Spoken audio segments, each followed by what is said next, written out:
Welcome to This Week in Habsland. I am Jordan and he is Bryan. We are coming to you kind of after the Canadiens get eliminated from the Stanley Cup playoffs by the hands of the Carolina Hurricanes.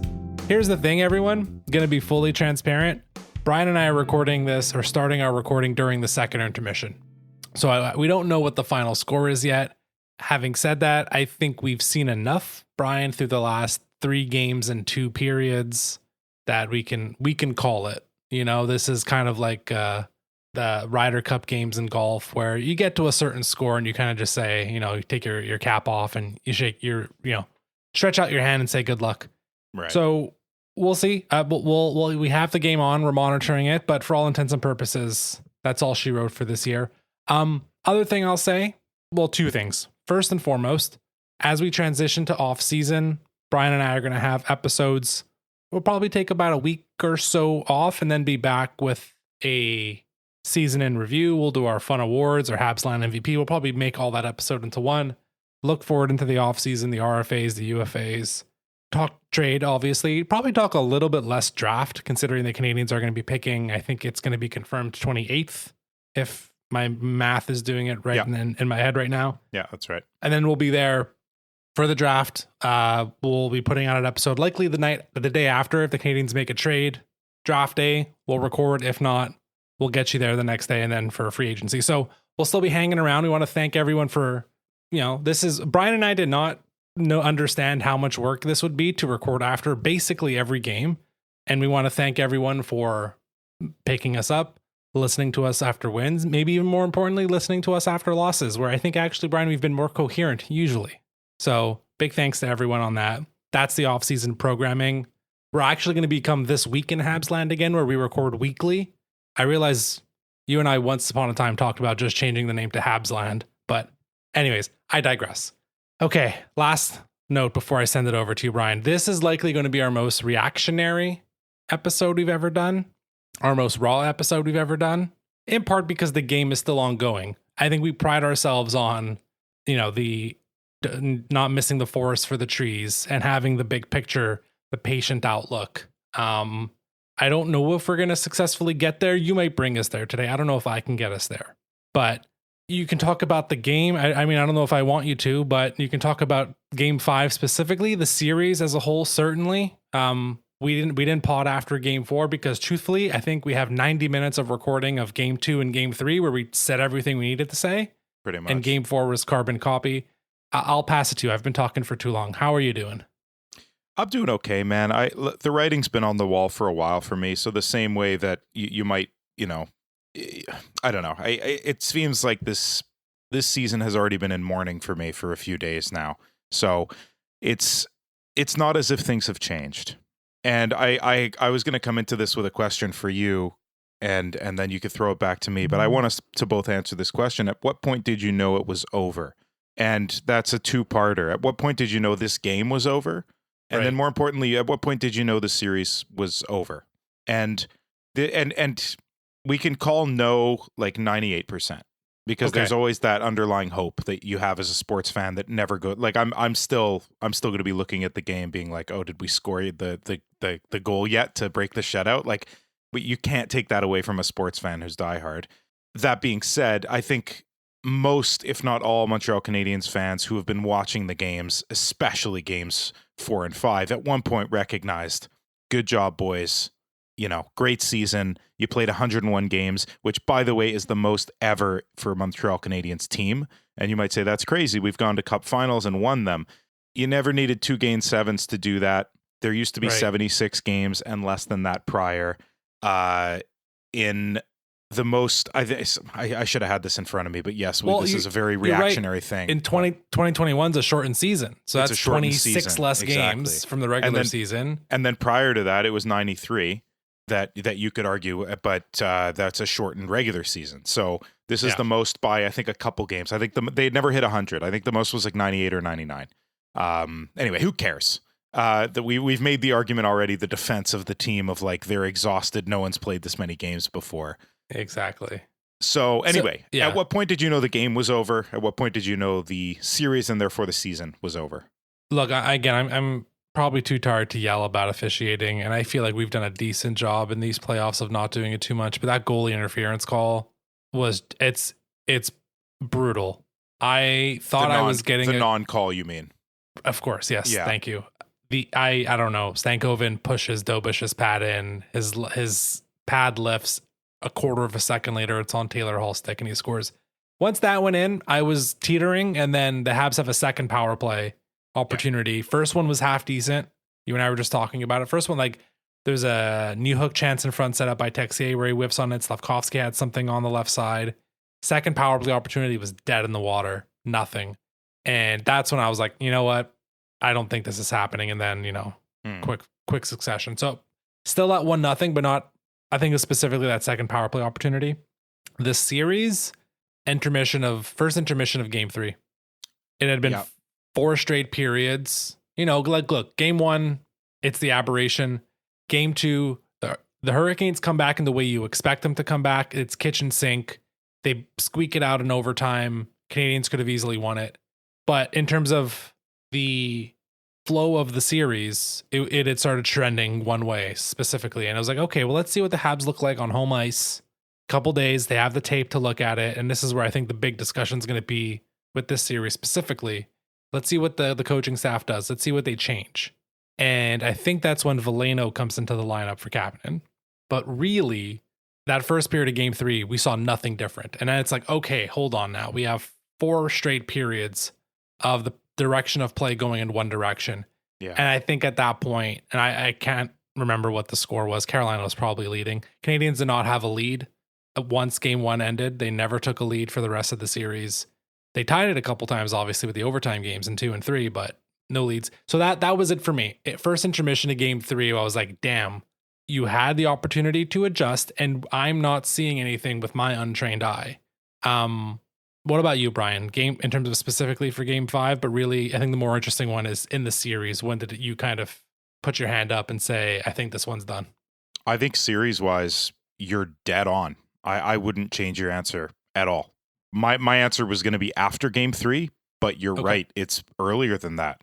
It's when game 3 looked too much like game 2, and the thought entered my head of, are the Canadians just going to take like 11 shots in every game this series? That's not enough. For this game specifically, I think I can do you one better, buddy. When the opening draw happened and it came back to Mike Matheson and he gave the puck away immediately, I said, we are done here. Yeah. So about 3 seconds into game 5, I knew game 5 was over. There's a level of sharpness that's required for the postseason that the Montreal Canadiens just do not have yet, or they've been dulled after 100 games. And I think it's probably both. They probably weren't that sharp to begin with. They got away with several in the Tampa series, in the Buffalo series. The argument against that is that, well, Buffalo and Tampa also got away with several. So I think those series are washes. Half the time one team wins, half the time the other team wins. You got away with 25% chance of doing that. Well done, boys.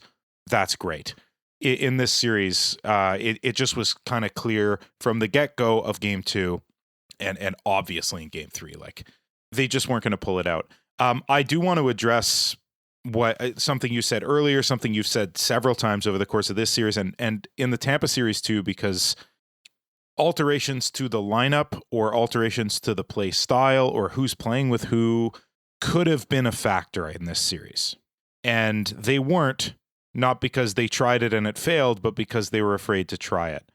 Would Galley have altered things? I don't know. Would Jack-Eye have altered things? I don't know. But I will say this on behalf of both of those two guys. What fires up your team more than seeing Jack-Eye crush a guy in the corner? What fires up your team more than seeing Brendan Gallagher crash into the net and knock a puck in, even if it gets called back for goalie interference, because it would have? Nothing fires your team up more than that. And that's what this team was lacking, was the fire. The fire that they had in their belly for 2 series and a full season. It seems to have just been quelled by the sand that is the Carolina Hurricanes' completely suffocating style. And the fire that is the Montreal Canadiens was just put out completely. Not an ember was left. And actually, sorry, Jakub Dobeš is the last ember left. Yeah. Shouting at the referees during a stoppage in play after that call was made. Like, the fire was still there with him. Other than him, it was really hard to find it. Yeah. So ultimately, here's the thing. I have one more like series idea, and then I can go kind of big picture and then bring it back in. I think really what happened in these last two games, because there is a difference in terms of how the game has gone. I mean, obviously by the score between games 2 and 3 and 4 and 5. I think there's like game 1 is part 1 of the series. Game 2 and 3, games 2 and 3 are the second part, and games 4 and 5 are the different part.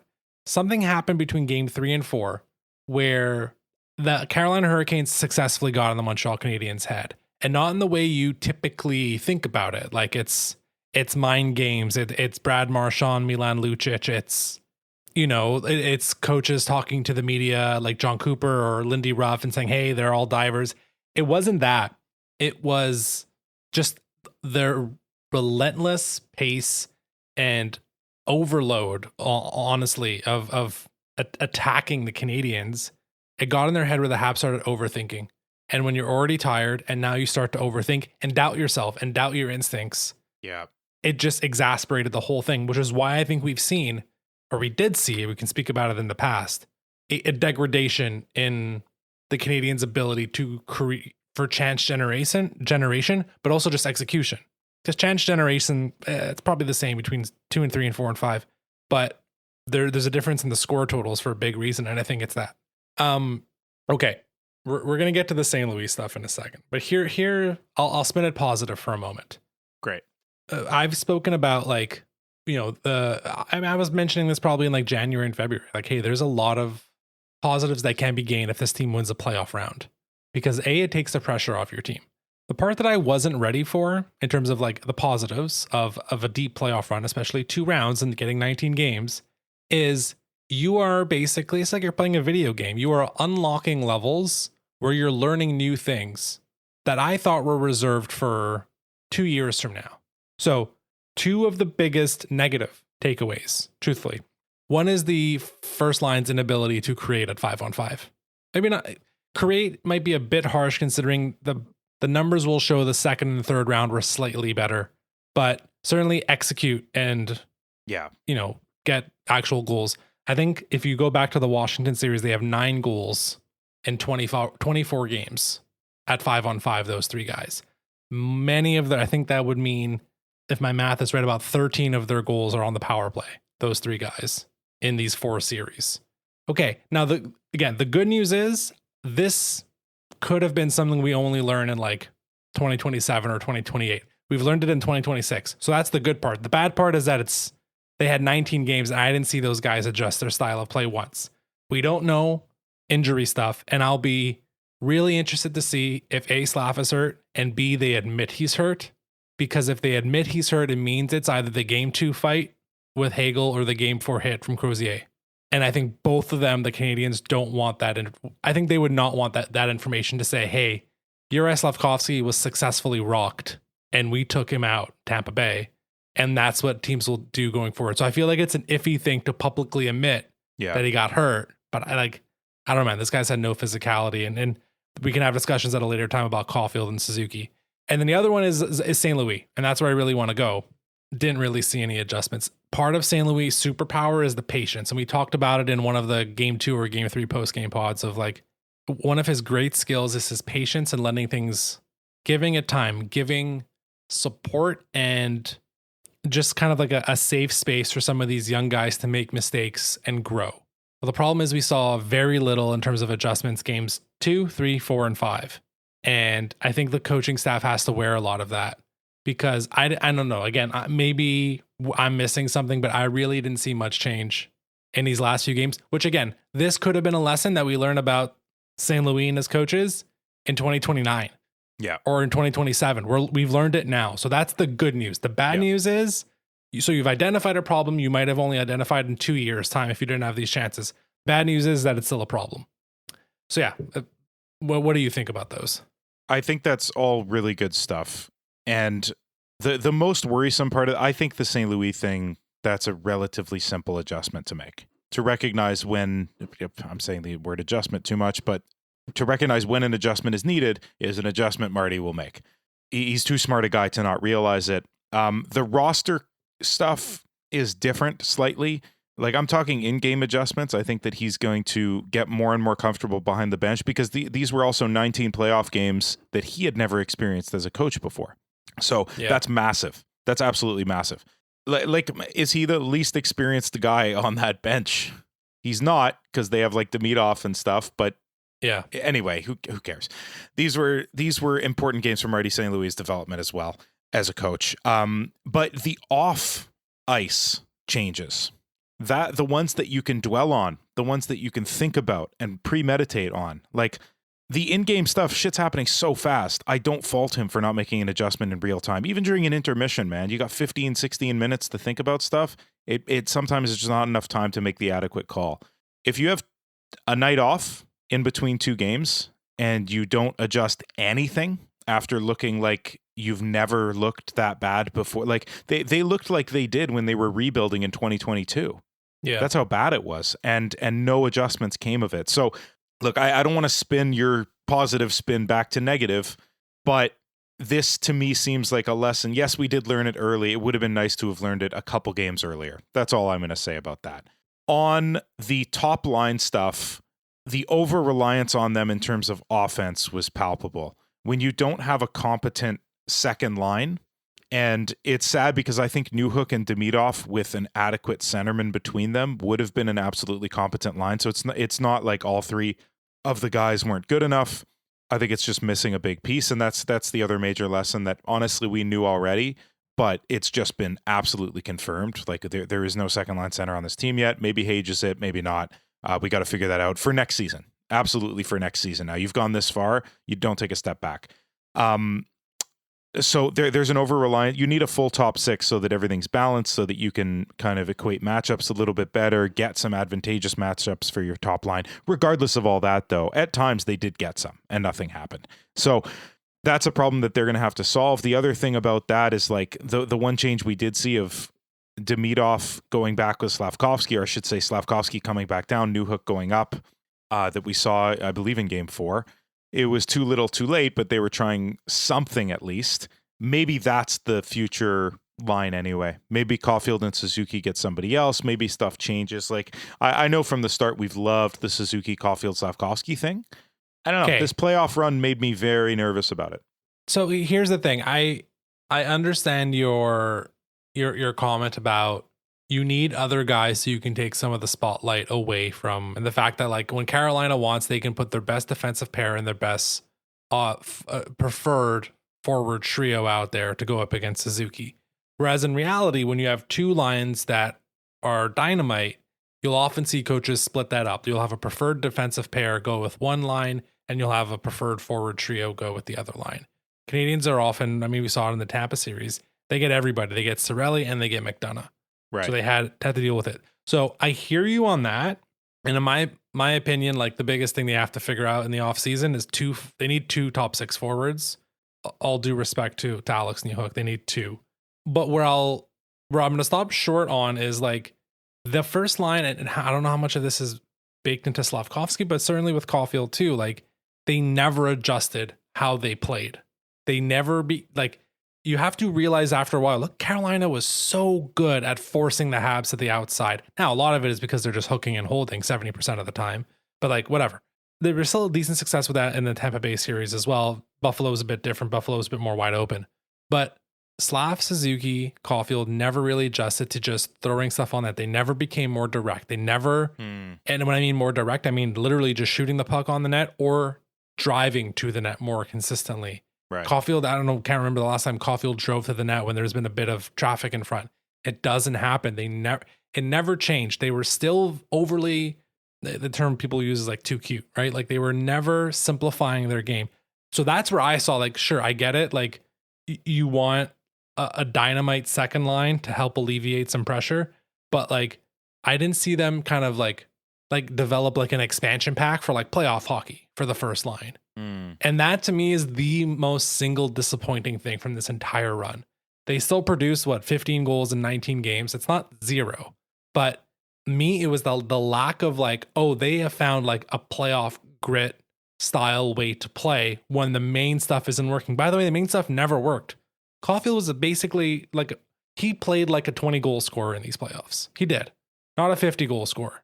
Okay. Slavkovsky, who was winning every board battle October through April. Maybe not every, but you know what I mean? He was like an absolute beast, winning pucks and yoinking pucks from guys.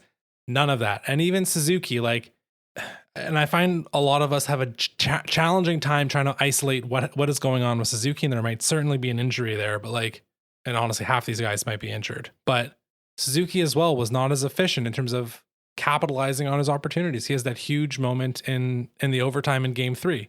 Like, so again, I hear you. Roster construction needs to get better. There needs to be better support, but those guys specifically, I was disappointed in their 5-on-5 play, and specifically, and it's similar to Marty, they didn't change how they did stuff. It just kind of stayed the same. And like, no, this is what we did for 6 months. This is what we've done these last few years. We score a lot of goals, but it's different in the playoffs, and it doesn't seem like they fully flipped the switch to try it. There might be injuries across the board that we don't know of as of recording, but anyways, that's my, like, in terms of like something bad. And again, I said this was going to be reactionary and like raw, but like that's my biggest frustration that has been bubbling under the whole playoff. I think that that's completely fair because they're the single most important part of this team during the regular season.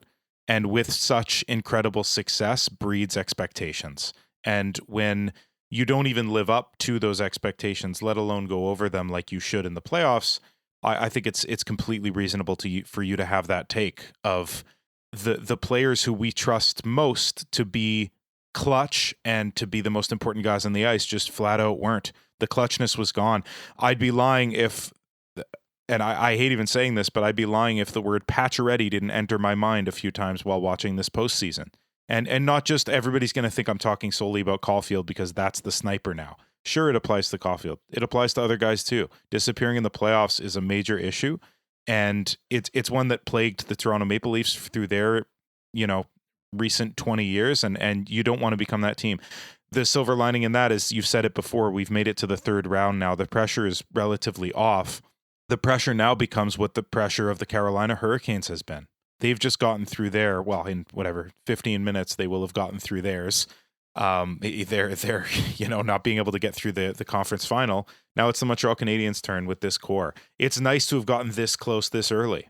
The second time you make the playoffs, the fourth year of the actual rebuild, fourth or fifth, like people will debate the actual beginning because we've always talked about that first year as just a dumpster fire and then the ensuing panic. And then right after that, to me, starts the rebuild. So maybe year 4. It's early to have gotten this far. So that's the other silver lining in all this. I could talk more about the first line. I think you said it all. And I think I would personally like to take a little bit of distance from it before going further into it.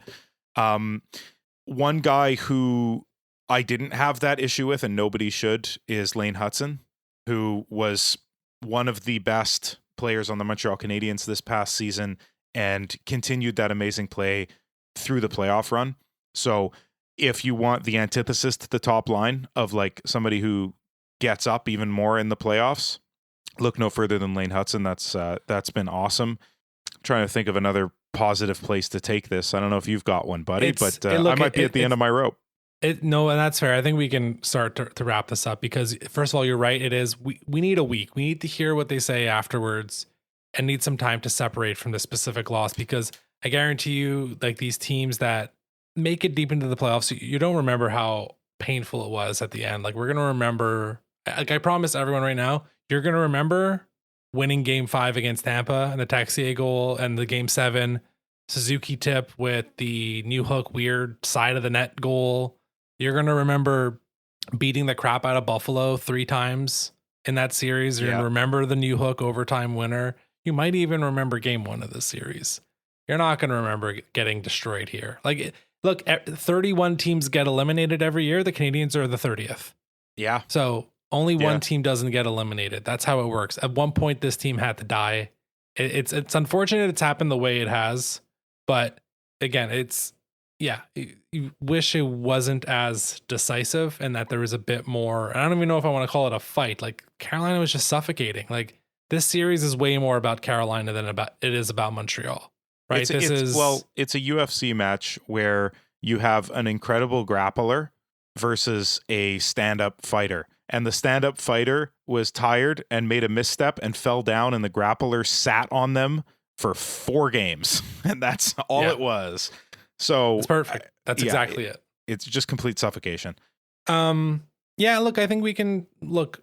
Jakub Dobeš was their best player in this series. You can argue he's the best player in the postseason. I still think Hudson on the right, like that. There's one adjustment they never undid. They never were able to fully unleash Hudson on the left, and I think that to me is one of the other like huge lessons you need to learn going forward. Is Lane, and this will have to this. So there's some roster stuff with this, but like management has to go to St. Louis and be like, he's on the left. I don't care. He's on the left. He and Gouli have to be on the left. Fin d'histoire. You want to see Caden Gouli become a number 3? You have to put him on the left. That's it. Gouli's out here dying, flipping over boards, and I'm guaranteed if this was the regular season, he'd be out for 4 weeks. But put those guys on the left. That's another huge thing and part of it is probably Marty being like, that means I have to play Jack Eye 7 minutes. And he clearly doesn't want to do that. So there's a bit more forgiveness in there, but still you put your best player on a leash, your best skater, at least in this series or in the playoffs, really. Look, we're going to have a lot of time to talk in the off season. I'll ask you one final question. Sure. And it's we're doing a little preview here, Bryan, is what we're going to do.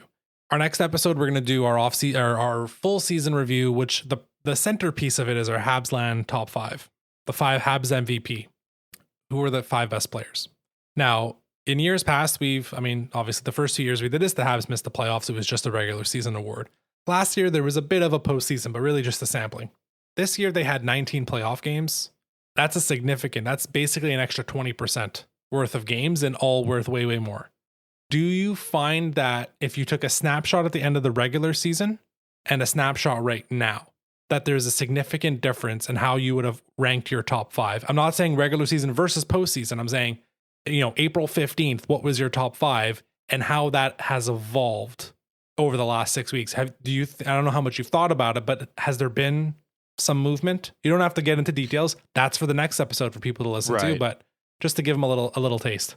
Yeah, I won't give specifics, but absolutely it has changed. I don't think the personnel will have changed greatly in terms of who's in the top 5, maybe 1 or 2 at most. But what has changed is their locations. Holy crow, we have life. Do we want to pack it in, buddy? Cole Caulfield scored a goal. Wow, he heard me, eh? But I will say, he heard you. There it is, 5-1. It's Is he a 25 goal scorer now, Jordan? Is that how that works? Yeah, I will say it is on the power play, so it does.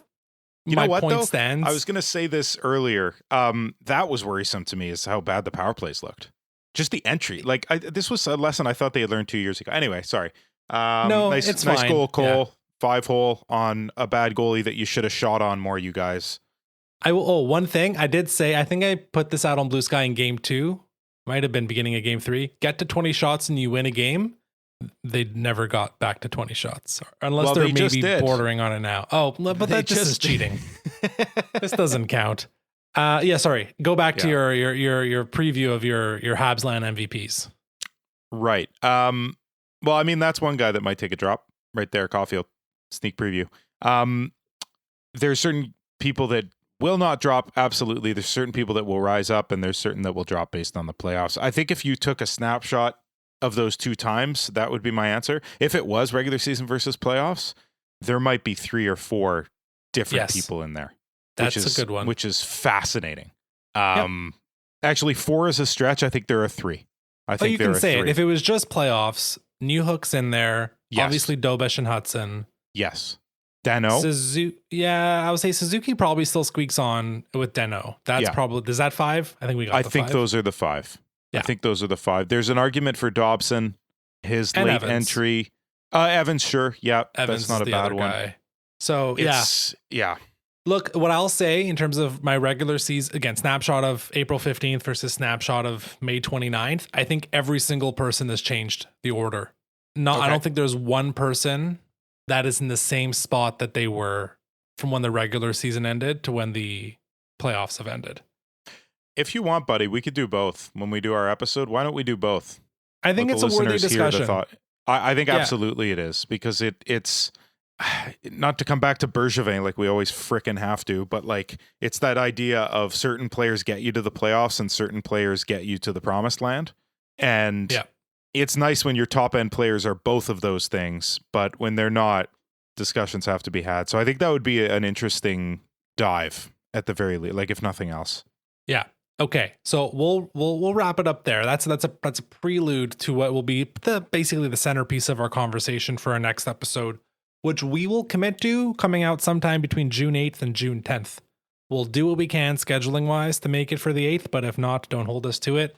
And the idea after that will be June 15th, June 22nd, and then the day after the draft. So that'll be June 27th, and then probably a day after free agency for July 2nd. And that'll kind of do it. Much, much shorter off season in terms of our recording schedule, but that's because the team was really friggin' good and gave us so many amazing memories over the past 6 weeks. Do not forget it. Do not forget Jakub Dobeš making 1 billion saves with Tampa having their goalie pulled in game. That to me is probably like the first thing I will think about. There's obviously the Newhook goals, but to me it's that Dobeš, stretch there where it's just like, how did they survive that? I could sum it up in one image that's going to be burned into my memory. It's Yaroslav Halak holding the torch and a stop sign that says Dobeš on it. So a callback to, because Halak's run, the stop sign where people were literally spray painting white Halak over stop signs in Montreal all over the city. That's what I remember from that run. So Dobeš will absolutely be the one that I remember from this one. So that's that'll be fun to look back upon. In 15 seconds or less, Vegas, Carolina, who wins how many games? I feel this to my core. Who gives a f***? There we go. I'm going to be like reading... this is 2023 to me. Tampa, Vegas. Can we just cancel the series? Can they both lose, please? That's how I feel about Carolina, Vegas. Look, as in terms of an organization, Vegas is just despicable, and they are the antithesis to everything good about the National Hockey League is what the Vegas Golden Knights do from the top down. Mitch Marner is having himself an unbelievable run. So that's the one storyline that I can kind of back from a Vegas perspective. There might be some other little ones, but that's sort of the main one. And then Carolina is just boring as shit. And I don't want the league, like I don't want the Stanley Cup validating this style of play. It would make me so sad. So I don't know. I'm going to watch it because it's the Stanley Cup final, but I'll probably be doing it while swearing under my breath. How about you, Jordan? What do you think's going to happen? What do you hope for? I echo everything you said about the Vegas Golden Knights. I think I've made my feelings about that very clear. I've started reading Rick Westhead's We Breed Lions book for no specific reason. Just felt like a right time to do it. It's really a shame that Marner's on the Golden Knights because I would really love to root for this story. Not because of like screw the Leafs. No, because it's not like that. This is an amazing guy who underachieved and now has finally found his moment. I just hate that it's for Vegas. If this was for Utah or Seattle, or I could literally, unless it was like one of the Pantheon rivals like Toronto or Boston or all, like unless it was one of those guys, I would fully be rooting for the Marner team. I'm going to be rooting for Carolina. I think Carolina is going to walk them. Carolina in 5. Wow. After Vegas crushed Colorado in 4, and I know that there were injury troubles. Not nobody that massive. Oh my God. Just your best players. Just the 2 best players. Yeah, okay, fair enough. I don't know. I hope it's 4 games, one way or the other, just so that it ends quickly. Yeah, I don't think it's going to be a highly rated series. I don't think people are going to really remember it or care to remember it. You're right about well, you know what? I'm going to give game 1 a chance, truthfully. Let me see what the Carolina experience is like now that they've elevated and I'm not emotionally invested. But and now that they're playing an actual well put together and could go for it cup. Yeah. Credit to them, man. They made their moves with Miller, with Ehlers. Like they built that team over years. Anyways, who cares about the Hurricanes? We'll be talking Habs all throughout June. What a run. Thank you all for listening over these episodes. We hope you enjoyed it. Bryan and I basically talking every other night about the team we know and love. Usually positively, although I think technically their record in the playoffs is going to wrap up at 9-10. But that doesn't matter. They got 9 playoff wins. It's more than Colorado. That's more than Minnesota. It's more than Dallas. It's more than Buffalo. It's more than Tampa Bay. It's more than the Sens. It's more than Toronto. It's more than Florida. Hell of a season. We'll be back to recap it all in a week or so. Thank you again all for listening. You can find us on social media, Habsland Pod, really just on Blue Sky these days. If you like what you hear, or even if you don't, follow us on Spotify, Apple Podcasts, 5-star rating, all that good stuff. And until the next time you hear us, go Habs.